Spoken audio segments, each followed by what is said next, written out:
Chers amis, vous dire d'abord la joie qui est la mienne d'être parmi vous aujourd'hui, d'être ici avec des amis, de revoir des visages, revoir cette fraternité, ça fait vraiment du bien.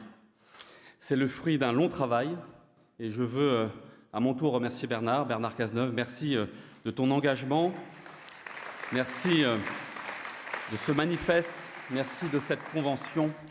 Il était temps. Dit autrement, le temps est venu de montrer une voie, de montrer une autre voie que celle des cris, des outrances et des invectives. Cette convention vient au bon moment. Quel joli mot, convention. Il fait écho en chacune et chacun d'entre nous à un moment d'histoire de France.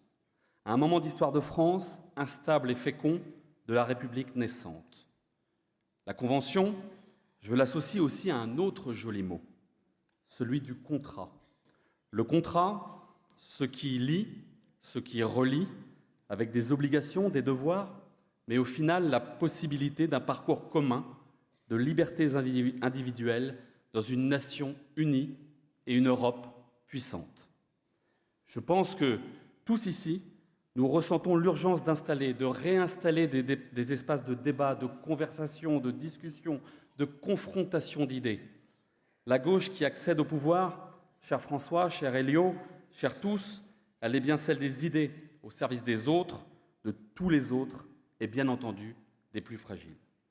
C'est le combat de la gauche, son combat du local, de la plus petite commune, jusqu'à l'Europe, cher Martin Schulz, jusqu'à l'Europe où nous avons encore tant de combats à mener. Et si nous nous retrouvons aujourd'hui, c'est justement parce que nous voulons ouvrir un débat, participer à ce débat, à la construction d'un projet, à une issue. Et pour cela, nous devons répondre aux questions qui sont face à nous. Quelle est notre idéologie progressiste aujourd'hui? C'est quoi notre nouvel imaginaire, nos nouveaux mythes, nos nouvelles conquêtes? Que disons-nous aux citoyens, aux électeurs qui nous regardent, qui nous attendent? Que disons-nous aux plus modestes, aux classes moyennes? Que disons-nous aux ouvriers de nos usines, aux agricultrices, aux agriculteurs, aux marins-pêcheurs qui nous nourrissent, aux salariés, aux fonctionnaires qui font tourner entreprises et services publics, à ces classes populaires de nos villes, de nos campagnes, à ces classes intranquillisées, chères à Stéphane Le Foll, que le climat comme le changement climatique, que le climat social comme le changement climatique installe dans une sorte d'impasse sans espoir. À titre personnel, je me résous ni au déclinisme, ni à la morosité, pas plus qu'à la protestation et aux manipulations des colères et des peurs. Nous devons viser le progrès collectif. Nous devons viser le progrès collectif, chers amis, et c'est l'objet de cette convention. Objet de cette convention que de réunir ceux qui veulent réfléchir, y réfléchir. Cette convention rassemble des citoyens, des militants, des élus, des bénévoles, dans la diversité de nos territoires, de nos expériences, dans la diversité de nos parcours, pour réfléchir à la suite, pour penser la suite, pour construire la suite et pour promettre à tous et à chacun de réussir sa vie, de réussir ses multiples vies dans une société juste et durable. Comme nous le faisons utilement autour de Nicolas Meyer-Rossignol et encore la semaine dernière chez Mickaël à Montpellier, comme nous le faisons avec Carole Delga en Occitanie, comme je le fais avec Fanny, Jean-Luc et bien d'autres en Bretagne, comme d'autres le font partout en France, et nous le dirons tout à l'heure, nous avons besoin de débattre dans les partis comme en dehors. C'est cela la Convention, c'est de débattre et de proposer un projet pour notre société. La Convention nous lie, elle rapproche des forces parallèles et convergentes qui devront, le moment venu, s'unir et proposer. Je me réjouis de ces moments de débat et de réflexion. C'est utile à la gauche. Cela additionne les idées, cela additionne les citoyens. Chers amis, à mon sens, la gauche doit porter 3 engagements hauts et forts. Le premier, c'est la réconciliation. La réconciliation parce que la radicalité seule ne suffit pas, que les colères et la violence fracturent la France, que nous devons pacifier notre pays, sortir du tout conflit, l'amener à refaire du collectif au rassembleur partout, aider chacun à s'y retrouver, à se réconcilier avec l'époque, avec ses défis, avec le futur, avec la diversité, avec la laïcité, avec la société tout entière. Hannah Arendt le disait, la politique, c'est faire du commun avec du pluriel, c'est plus vrai encore que jamais.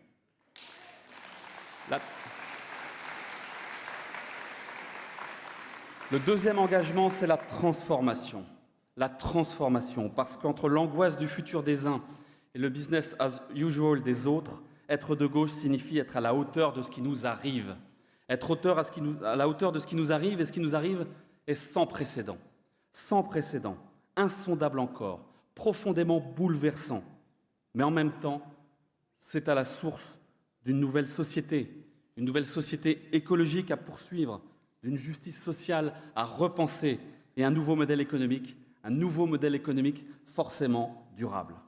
Mais tout cela à condition de transformer nos modèles en s'affranchissant des drogues dures que sont le pétrole et le charbon, en intégrant les limites planétaires dans l'équation et en ne tombant pas dans l'immobilisme.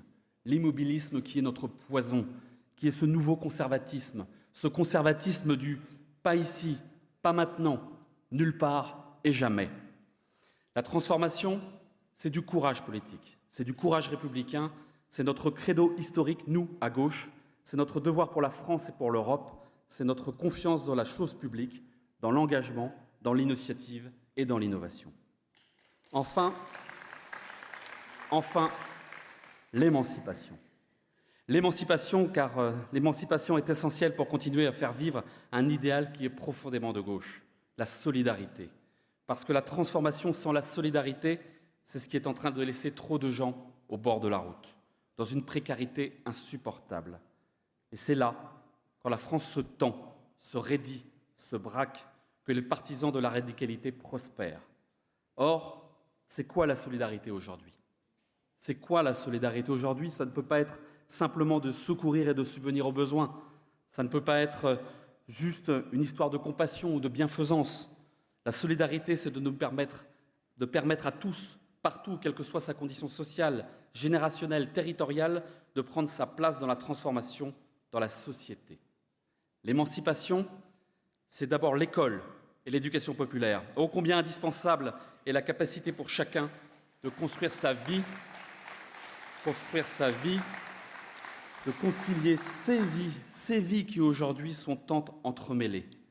L'émancipation, c'est un Breton qui vous parle, c'est aussi l'émancipation des territoires de la République à toutes les échelles, les territoires de la République qui sont capables d'assumer leurs responsabilités, parce que c'est là qu'on peut à la fois faire ensemble, collectivités et partenaires sociaux, dans un débat démocratique qui renforce la République au plus près de nos vies.